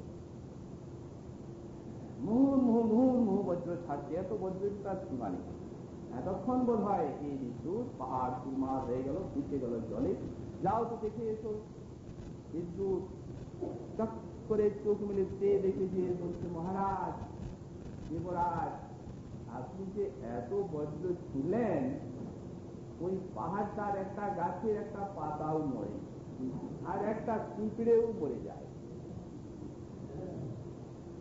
তখন তার ভয় হয়ে গেল, সর্বনাশ, ও বিষ্ণু বিষ্ণু অবধি, তাহলে এখনই তার হয়তো সুদর্শন চক্র আমায় মেরে ফেলবে, সব শক্তি শেষ হয়ে গেল। তখন ব্রহ্মার কাছে ছুটে গেলেন, ব্রহ্মা বললেন তোমার এই অপরাধ শুনতে গেলে পাপ, যাও আমার দ্বারা কিচ্ছু, যাও যাও, ছবি দেখলে বুঝলে, তথাপি আবার সেইখানে উৎপাত করতে যাচ্ছ। ব্রহ্মণ আপনি ছাড়া তো বুঝলি, যখন ভুল করেছি ওই বুঝি সুদর্শন আছে, ওই বুঝি সুদর্শন আছে, সুদর্শনের আগুনে বোধ হয় চলে পড়ে পড়ি না। ব্রহ্মা তাঁর দয়া দেখে বলি যাও, তিনি হচ্ছেন পরম করুণ এবং তিনি হচ্ছেন গোপাল, তুমি সুরভি মাকে নিয়ে যাও, তাহলে মনে হয় কিছু করবেন না। সুরভি মাকে নিয়ে এলেন, কৃষ্ণ প্রসন্নই আছেন, ওই যে গোপগণ গোপীকে এক জায়গায় করে দিয়েছেন, তো দিয়েছেন রাধারানীকে, এই জন্য প্রসন্নই আছেন। ইন্দ্রিয়ের জীবন কারণ, গোপগোপী ওদের জীবন কারণ, যারা শ্রবণ করেন তাদেরও জীবন কারণ হয়ে থাকে, অর্থাৎ ভক্তি জীবনের পরিচিতি লাভ হয়। এইভাবেও অর্থ স্থাপন করে করা যেতে পারে এই প্রযত্নার্থ। ইনকরি বলছে অতি করতে হে শ্রী গিরিরাজকে ধারণ করেছে গোপেন্দ্র কুমার, গোপেন্দ্র কুমারের ব্যঞ্জনা আছে। গোপেন্দ্র কুমার শব্দটির জন্য বলছেন দেখো আমাদের ব্রজে প্রসিদ্ধ যে গোপরাজ, তার উপর প্রসন্ন হয়ে গিরিরাজ উঠেছিল। এখন তুমি মনে করলে, তোমার তো কায়দা অনেক জানা আছে, তো তুমি মনে করলে তো বেশ একটা এই সময় মজা একটা নাম নেওয়ার, আমি যদি হাতটা দিয়ে দিই লোকে বলে এই ধরে, ওহো হাতে কোথাও পাহাড় থাকে, গিরি আপনি উঠেছে মহারাজের যদি কৃপা করে তার সেবা পেয়ে, আর তুমি হাতটা ঠেকিয়ে আর মনে করলে যে এটা আমার নাম হয়ে গেল, একটা যশ হয়ে গেল, যার কাছে যশ তার কাছে যশ। আমরা জানি তোমার কায়দা, ও মানুষে কখনো পাহাড় ধরে না, তুমি যে গিরি ধারণ করেছে এটা আমরা মোটেই মানি না। লোকে বলে, আচ্ছা লোকে বলে তো তর্কের খাতিরে যদিও আমরা মেনে নিলামই, তথাপি তো একটা পাহাড়, দুটো তো নয়, বলো আর অনেক করছে, কিন্তু আমার তো কি দুটো হেল শৈল অনাথে ভ্রম করে আছেন, যার পথে তোমার ভয় হয়। এর পূর্বে যে জাতি, সেগুলাকে ইঙ্গিত করে দিলেন। সখীগণ তো কিছু বুঝতে পারলেন না, অতএব তুমি পরিহাসও আমার সখীত্ব রাধার সঙ্গে বৃথা গর্ব করবে না। সখীগণ মনে করলো কিঙ্করি পরিহাস করলো, কিন্তু রাধারানী বুঝলেন আর গোবিন্দ বুঝলেন, ওদের সেই পূর্বে লীলার সঙ্গে সমৃদ্ধি আছে, পূর্বে যা হয়েছে পূর্ব শ্লোকে লীলাটা, রাধারানীও মনে মনে প্রশংসা করছেন কিঙ্করির প্রতিভা, কিঙ্করির বুদ্ধি বা ওটে পরিহাস করছে। আর শ্যামসুন্দরও মনে করছে যে আমি এর পূর্বে মনে করেছিলাম যে এরা বেদ রচনাই নিখুঁত ভাবে করতে পারে, কিন্তু এখন দেখছি এরা কোনোটাই কম। আর পরিহাস করলে এমন গোড়া ঘেঁষে যে আমার আর কথা বলার কোনো উপায় নেই। মানে এর পূর্বে ঘটনা ঘটেছে, আর তারপরে এই পরিহাস গর্ব প্রকাশ করলেন ঠিক গোবর্ধনকে নিয়েই, বলছেন এই গোবর্ধন ধারণ করে তোমাদেরকে বাঁচিয়েছি, তোমরা এই প্রকারে কৃতজ্ঞ, তোমরা আমার সেই উপকারটা স্মরণ করো না, মনে করছে না যে আমি তোমাদের বাঁচিয়েছি গোবর্ধন ধারণ করে। তখন কিঙ্করী অন্য গোবর্ধনের কথা উল্লেখ করে তাকে চিহ্নিত করে দিলেন পরিহাস রসে। যখন পরাজয় করলেন তাকে, তিনি আর নির্বচন হয়ে গেলেন, কথা বলতে পারলেন না। তারপরেই শোকে বিরাম হলো। শ্রীপাদ রাজরানী ঈশ্বরণী প্রার্থনা করলেন, হে সভানন্দী তব প্রয়াণ করহি এবং তব প্রয়াণ সমাভাস, তোমার পরম প্রিয়তম নাগকে এই প্রকার পরিহাসের দ্বারা তবে আমি স্তম্ভিত করে দিব, এইরূপ সৌভাগ্য আমার সাধকাদিতু সিদ্ধস্বরূপে নিবেশনকার। রাজরানীর কৃপায় পুনরায় রাজপুত্র লাভ করে যাত্রা দেখেছেন।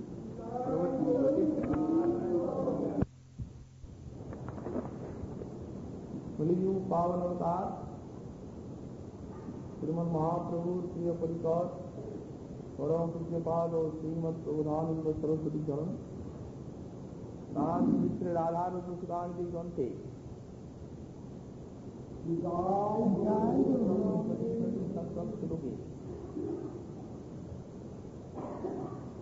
स्वरूपाभिष्ट दशाय श्री श्री राधा माधवी रहस्यमय कुंजलीला स्फूर्तिते बोललेन, अनंगज मंगल धनिक किंकिनी जिन्निम सनादिवर तारणै नखर दंत भात जिता अहो चतुर नागरी नवकिशरयोर्मंजुले कुंजलीलयाजिनी रुचिरणोत्सव श्रीमती। ओहो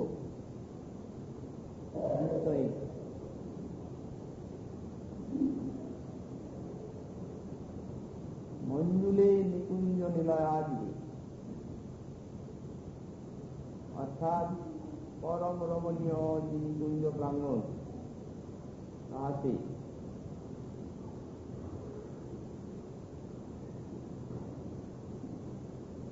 চতুর নাগরী নবকুশরায়ু, চতুরা নাগরী ক্রীড়ারস নিপুণা শ্রী রাধা এবং নবকিশোর শ্রী শ্যাম সুন্দরী অনঙ্গ জয় মঙ্গল ধ্বনিত কিঙ্কিনি বিন্দিম স্তনাদিবর তারণৈ নখর করিত ভাতৃভূত বললেন, নখ এবং দন্তাদি যে আঘাত এবং স্তনাদির বড় তাড়ন যুক্ত যে রতিরণোৎসব, যে রতিরণোৎসবে সুমধুর দিন দিন বাদ্য হচ্ছে, কঙ্কন কিঙ্কিনি ইত্যাদি ধ্বনি এবং মদনীর জয়ধ্বনিরূপ মঙ্গল ধ্বনি উত্থিত হচ্ছে, সেই শ্রী শ্রী রাধা মাধবীর যে রতিরণোৎসব, সেই রতিরণোৎসব বৃন্দতে অর্থাৎ প্রকাশমান হইতেছেন।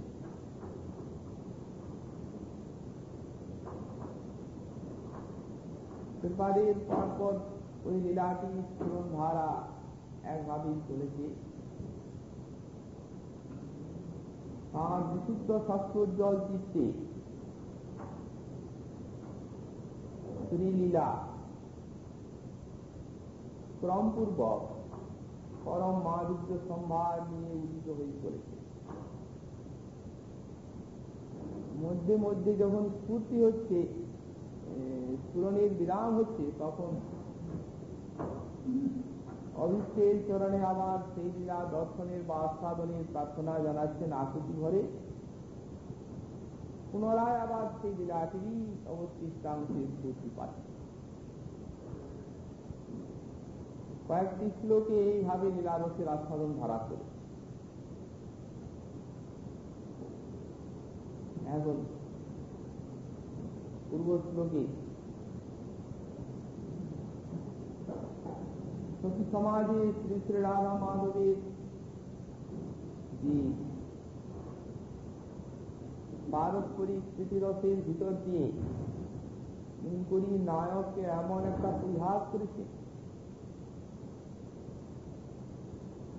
যে পরিহাসের দ্বারা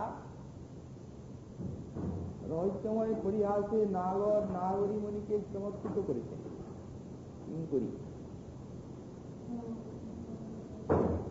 এবং সেই সঙ্গে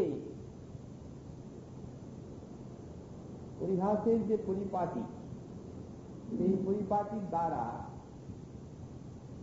শ্রী যুগলের মনে বিলাস বাসনার অঙ্কুর জাগিয়ে দিয়েছে।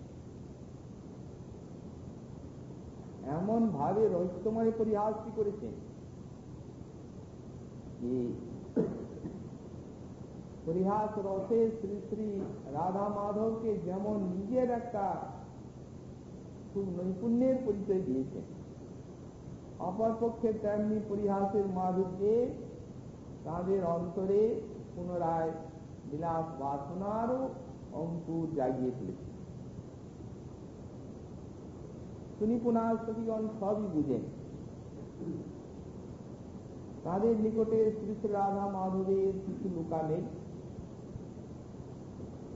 অতএব সতীগণ তখন শ্রী যুগলের চিত্তে বিলাস বাসনার অঙ্কুর দর্শন করে আর কুসুম চয়নের ফলে কুঞ্জের থেকে অন্যদিকে গমন করলেন।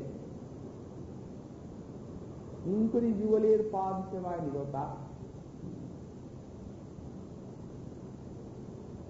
কিঙ্করী বুঝছেন যে পুনরায় শ্রী শ্রী যুগলের বিলাস বাসনা অঙ্কুরিত হয়েছে চিত্তে। তখন অপর একটি মঞ্জুল কুঞ্জে শ্রী যুগলকে আনন্দ বলছেন, সেটি মঞ্জুল নিকুঞ্জ নিলয়াদ্রি, মঞ্জুল নিকুঞ্জ প্রাঙ্গণ।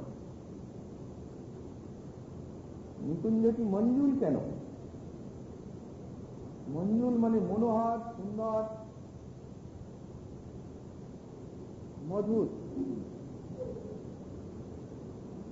একে তো স্বভাবতই বৃন্দাবনের সব কুঞ্জগুলি মধুর, সুন্দর এবং মনোহর, নৈসর্গিক শোভার অন্ত নেই। তবু এই কুঞ্জটি আবার বিশেষ মঞ্জুল, শ্রী রাধা মাধবের তাৎকালিক বিলাস বাসনা পূর্তির উপযোগী কুঞ্জ। বিচিত্র রতিরস উদ্দীপনের সব অনুকূল পরিবেশ সেখানে রয়েছে।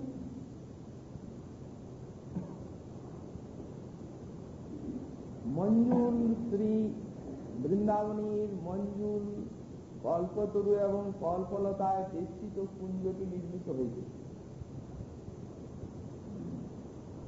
কল্পলতা এবং কল্পতরুগুলো মঞ্জুল কেন? বললেন, এরা স্বাভাবিক মাধুর্য ভাবকে বজায় রেখে আর শ্রী শ্রী যুগলের সেবার সমাধান করে থাকে। কল্পতরব দ্রুমা, বৃন্দাবনের সব বৃক্ষই কল্পতরু, সব লতাই কল্পলতা। অতএব তারা ইচ্ছা করলে ধর্ম, অর্থ, কাম, মুক্তি ইত্যাদি সবই দিতে পারে, কিন্তু এরাও চান না, তারাও দেয়। কল্প বৃক্ষ লতা যাহা সাহজিক বন, ফল ফুল বিনা কেহ নামাগে অন্য ধন। বৃন্দাবন বাসীগণ যেখানে দাসীগণের চরণভূষণ চিন্তামণি, তারা আবার ঐশ্বর্যের পীড়া যাতে সেই সমস্ত ঐশ্বর্য সম্পদ কল্পবৃক্ষ কল্পলতার কাছে কেন চাইলে? কোটি কোটি কামধেনু বৃন্দাবনের বনে বিচরণ করছেন, তারা দুগ্ধ ছাড়া তাদের কাছে আর কিছু চান না। অনন্ত কামধেনু যাহা ফিরে বনে বনে, দুগ্ধ মাত্র দেন কেহ নামাগে অন্য ধনী। কামধেনু যখন সবই দিতে পারেন তারা, কিন্তু তারাও চান না কামধেনুও দেয়, কারণ মাধুর্য ভাবটি যাতে অক্ষুণ্ণ থাকে। তাহলে যে কল্পতরু কল্পলতায় আমরা কি করে বুঝি? প্রয়োজন মতো দেন, মাধুর্য ভাবকে অক্ষুণ্ণ রেখে দেয়। যেমন গোসাইপাদ বলেছেন, একদিন শ্রী শ্রী রাধা মাধবীর জলবিহার হচ্ছে, তো আদেশে ওই যে বসন পরিধান করে আছেন সেই বসনেই সব নেমে পড়েছেন জলবিহারে। এখন তাদের খেয়াল নেই যে জলবিহার অন্তে যে পুষ্প বসনাদি তারা এনেছেন কিনা। আদেশে তাদের সে খেয়াল নেই, যে বসন পরিধান করেছেন সেই বসন করেই জলবিহার করলেন। জলবিহারের থেকে যখন উঠলেন তখন চিত্ত বসন করবেন কি? বসন্ত নেই নিকটে। গোসাইপাদ বলছেন, তখন বনদেবী বৃন্দা তিনি বৃন্দাবনের বৃক্ষের থেকে কয়েকটা ফল তুলে আনলেন। সে ফলগুলো হচ্ছে অলাবুর মতো, অলাবুর আকৃতি, অর্থাৎ লাউয়ের মতো বড় বড় লম্বা ফল। বৃন্দাদেবী ফলগুলো পেড়ে এনে সব সকল সতীগণ রাধা মাধবের সামনে ভাঙলেন ফলগুলো। এখন দেখুন সেই ফলের ভিতর থেকে কাপড় বের হচ্ছে, বস্ত্র, অর্থাৎ ফলের ভিতর থেকে শ্রী শ্যাম সুন্দরের পীঠ বসন, রাধারানীর নীল বসন, তারপরে হার, কর্ণফুল ইত্যাদি অলঙ্কারও বেরোচ্ছে। বৃন্দাদেবী বলছেন, দেখো বৃন্দাবনের ফল, এরা বস্ত্রভূষণও দেয়। যদি কেউ মনে করে এটাও তো ঐশ্বর্যই হলো, ফলের ভিতর থেকে তো সাধারণত কাপড় চুপড় বের হয় না, এও তো ঐশ্বর্য, এটা মাধুর্য ভাব এখানে কি করে এলো? ইচ্ছা করলে কল্পতরু এমনি কাপড় দেবে, তবে ফলের ভিতরে দিচ্ছে। আর বৃন্দাদেবীও ফলের ভিতরের থেকে বের দিচ্ছে। ঐশ্বর্য নয়, আশ্চর্য। এটি ঐশ্বর্য বলা যাবে না, এটির নাম হচ্ছে আশ্চর্য। ঐশ্বর্য আর আশ্চর্য তফাৎ আছে।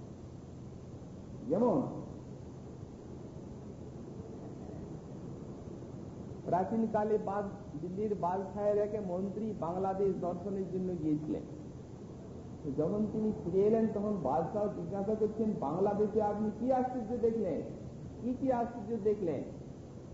তখন উনি বলছেন, সম্রাট, একটা আশ্চর্য দেখলাম এই যে সেখানের গাছ, একটা গাছ, সে ক্ষুধিত আশ্রয়ীকে সে 2 টুকরো রুটি আর 1 গ্লাস জল দেয়। মানে ওটা নারকেল গাছ, ভিতরে 2 টুকরো রুটি দুদিকে, আর ভিতরে 1 গ্লাস জলও আছে। তো গাছে যখন পিপাসার্থ এবং ক্ষুধিত ব্যক্তিকে রুটি আর জল দেয়, তখন গাছে কাপড় দেবে না কেন? খেতে দেয় যখন, তখন দেবে না কেন? অতএব এটা তো ঐশ্বর্য নয়, আশ্চর্য। সম্রাট আশ্চর্য হলেন, বা গাছে সে রুটি দেয়, জল দেয়? হ্যাঁ মহারাজ, গাছে রুটি দেয়, জল দেয়, বাংলাদেশের গাছ, এই দেশেও গাছ হয় না। তো বৃন্দাদেবী বলছেন, গাছে হয় ফল, ফলের মধ্যে কাপড় হয়, বৃন্দাবনের গাছ তো, ঐশ্বর্য নয়, আশ্চর্য। ইচ্ছা করলে এমনি বৃক্ষ দেবে, কাপড় চুপড় অলঙ্কারের কথা দূরে থাক, সে ধর্ম অর্থ কাম মুক্তি দেবে, কিন্তু দিচ্ছে মাধুর্যের ভাবকে অক্ষুণ্ণ রেখে, বজায় রেখে। এই জন্যই মঞ্জুল বৃক্ষলতা, কল্পতরু কল্পলতায় বেষ্টিত কুঞ্জবন কোন ঐশ্বর্য প্রকাশ করেন না এরা। শ্রী শ্রী রাধা মাধবের মাধুর্য ভাবকে রক্ষা করে এরা চলে। মঞ্জুল সেই বৃক্ষলতায় সেই দিয়ে ঘেরা কুঞ্জখানি, সেই কুঞ্জে আবার মঞ্জুল রাশি রাশি কুসুম প্রস্ফুটিত হয়েছে সেই সুন্দর মঞ্জুল বৃক্ষলতায়। তাতে আবার মঞ্জুল ভ্রমরের ফলর সংকৃতি। ভ্রমরগুলি মঞ্জুল কেন এবং তাদের ঝঙ্কারটা সরস কেন? যেহেতু তারা হচ্ছে লীলা পরিকর, এবং যাদের সেই ঝঙ্কার শ্রবণ করে অপ্রাকৃত নবীন মদন শ্যাম সুন্দর এবং রতিপ্রিয়া সাক্ষাৎ মহাভাবস্বরূপিণী শ্রী রাধারানী চিত্তে বিলাস বাসনা উদ্দীপ্ত হয়। এই তো প্রেম এবং সচ্চিদানন্দের মিলন মাধুরী, এতে তো আর জাগতিক কিছু ভাব নেই। পরম তত্ত্বময় বস্তু, যত তত্ত্ব আছে সব তত্ত্বের সার রাধা মাধবীর মিলন, অর্থাৎ প্রেম এবং সচ্চিদানন্দ তত্ত্বের পারস্পরিক তত্ত্বময় মিলন মাধুরী। এইখানে যে ভ্রমরগুলো স্থান পেয়েছে লীলা পরিকর রূপে, তারা যে কত মঞ্জুর সাধক যদি স্বপ্নেও সেই ভ্রমরের ঝঙ্কার শ্রবণ করেন, সেই অশুদ্ধ স্বরূপের আবেশে তবে বুঝবেন তার মঞ্জুলতা। আবার কিঙ্করিগণ দ্বার দেশে বিবিধ কাম চিত্র মঞ্জুল কাম চিত্র অঙ্কন করে রেখেছেন কুসুম কুমকুম ভর্ষিত রং দিয়ে। যে সমস্ত চিত্রগুলি আবার শ্রী রাধা মাধবের বিলাস বাসনাকে উদ্দীপ্ত করে তোলে। যার শিখর দেশ শ্রীরূপ গোস্বামী পাঠ করলেন, যার শিখর দেশ ওই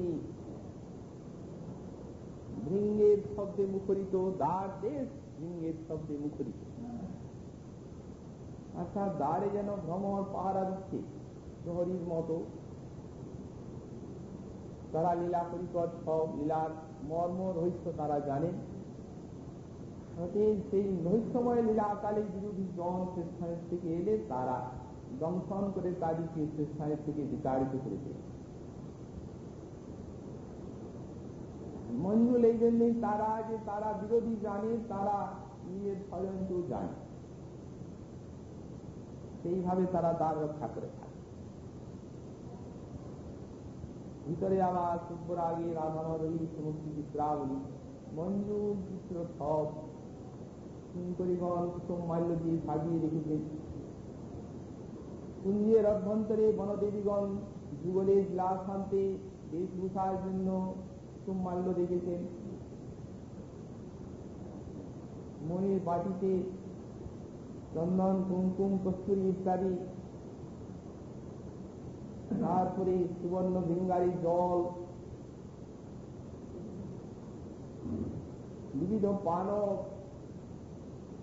অতি চমৎকার সুবাসিত তাম্বুলে কুঞ্জগৃহ সুসজ্জিত আছে। এখন এই জন্য কিঙ্করী রূপে শ্রীপাদ সেই বৃন্দাবনের কুঞ্জকে মঞ্জুল রূপে অনুভব করছেন। মঞ্জুল ও নিকুঞ্জ নিলয় আজরি শ্রী শ্রী রাধা মাধব তারা সেই মঞ্জুল কুঞ্জের সৌন্দর্য দর্শন করে বিপুল বিলাস বাসনায় তারা অধীর হয়ে পড়েছেন। এখানে সেই রাধা মাধবীর পরিচয়টি দিচ্ছেন এইভাবে, চতুর নাগরী এবং নবকিশোরায়। নাগরী মণি হচ্ছেন চতুরা।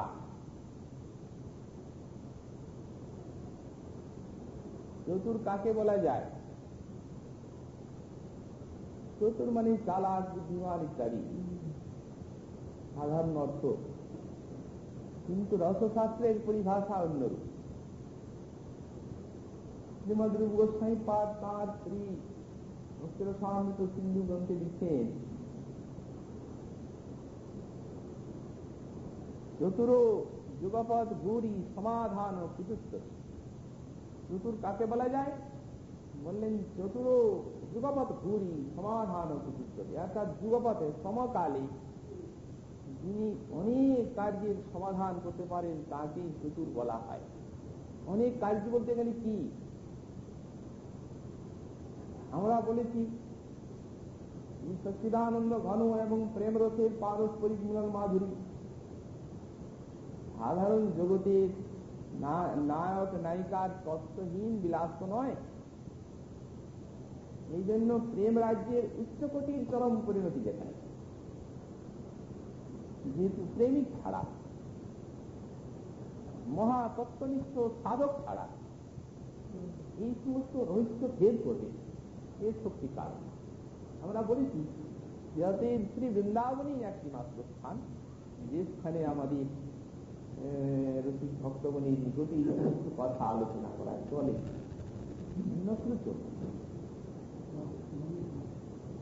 এটি হচ্ছে শ্রী বৃন্দাবনের একটা অনন্য সাধারণ বৈশিষ্ট্য। কারণ প্রেম সাধনার বিশ্বের প্রেম সাধনার শীর্ষস্থান এই চিন্ময় ভূমি। এখানে রস সব রাজরানী চরণ রসে ভাবিত। এই জন্য যারা এই স্থানকে আশ্রয় করে আছেন, স্থানের প্রভাবে তাদের চিত্ততা এই রসাস্বাদনের অনেকটা উপযোগিতা লাভ। যেহেতু এই রস আস্বাদন করে তারা প্রেম ভক্তির আস্বাদন মাধুরী প্রাপ্ত করে, লৌকিক ভাব চিত্তে জাগরিত হলেই অপরাধের আশঙ্কা।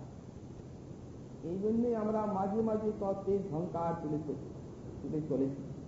আর গোস্বামীপাদ নিজেই তত্ত্বের ঝঙ্কার, অর্থাৎ রাধারানী তিনি হচ্ছেন কৃষ্ণ আরাধিকা। যেহেতু যুগাপৎ অনন্ত শৃঙ্গার রসের কল্লিত সিন্ধু হচ্ছেন গোবিন্দ।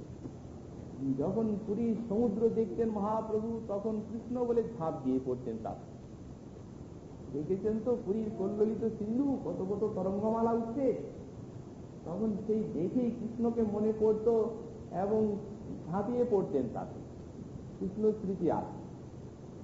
কৃষ্ণের কোন অংশের স্মৃতি তার অন্তরে জাগ্রত সমুদ্রের কল্লোল মালাগুলি দেখে তিনি শৃঙ্গার রসের বর্ণ কালো এবং শৃঙ্গার রহ সিন্ধু গোবিন্দের অন্তরে অনেক শৃঙ্গার রসের অনন্ত তরঙ্গ উঠছে। যেহেতু এই সমস্ত তরঙ্গগুলিকে যুগপৎ যদি তরঙ্গের কামনাকেই পূর্ণ করতে হয়, তাহলে চতুর হতেই হবে রাধারানীকে।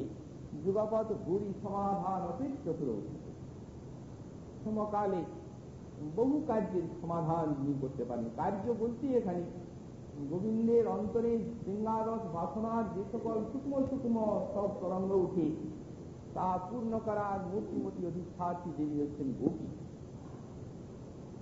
গোপী তত্ত্বটা সাধক যদি বুঝেন তাহলে তো তার সিদ্ধি এসে যায়। অর্থাৎ ঠিক যদি গোপী তত্ত্বটি তার অন্তরে অনুভব হয়। প্রেমের মূর্তি গোপী, শুধু তাই নয়, সাক্ষাৎ শৃঙ্গার শ্রীকৃষ্ণের অন্তরের বাসনাগুলির মূর্তিমতী অধিষ্ঠাত্রী দেবী হচ্ছেন তারা। এ আর কারো দ্বারা হবে না, তাদের দ্বারাই সম্ভব। আর সেই গোপী প্রধানা হচ্ছেন রাধা।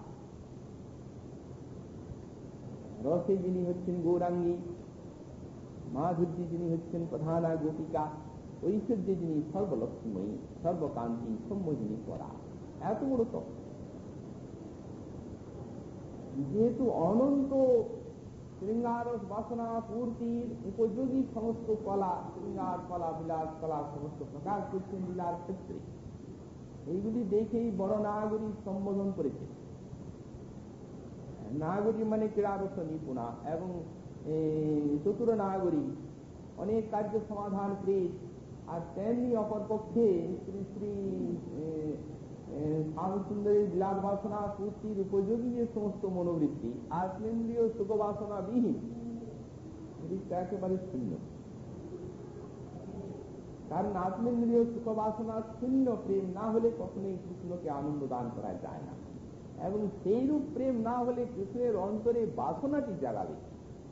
নিষ্কাম প্রেম ছাড়া কৃষ্ণের অন্তরে কেউ কখনো বাসনা জাগাতে পারে। কারণ তিনি আনন্দ সিন্ধু, যার আনন্দের এক বিন্দুর আভাসে বিশ্ব মেতে আছে। তাকে আনন্দ দেবে কে? প্রেমই দিতে পারে। এবং প্রেম যত নিষ্কাম হবে তত তার বাসনার তরঙ্গ যাবে। এই জন্য চতুর নাগরী বলে শ্রী নাগরীমণি রাধারানী বিশেষণ দিচ্ছেন। আর শ্রী শ্যাম সুন্দরকে বলছেন কি নবকিশোরয়, নবকিশোর নতবৎ সাক্ষাৎ ধীরললিত নায়ক। গোস্বামীপাদ এই ধীরললিত নায়কের সংজ্ঞা কি দিলেন? বিদগ্ধ চতুর, যিনি হবেন বিদগ্ধ, যিনি হবেন চতুর এবং প্রিয়ার প্রেমী হবে যার সর্বস্ব।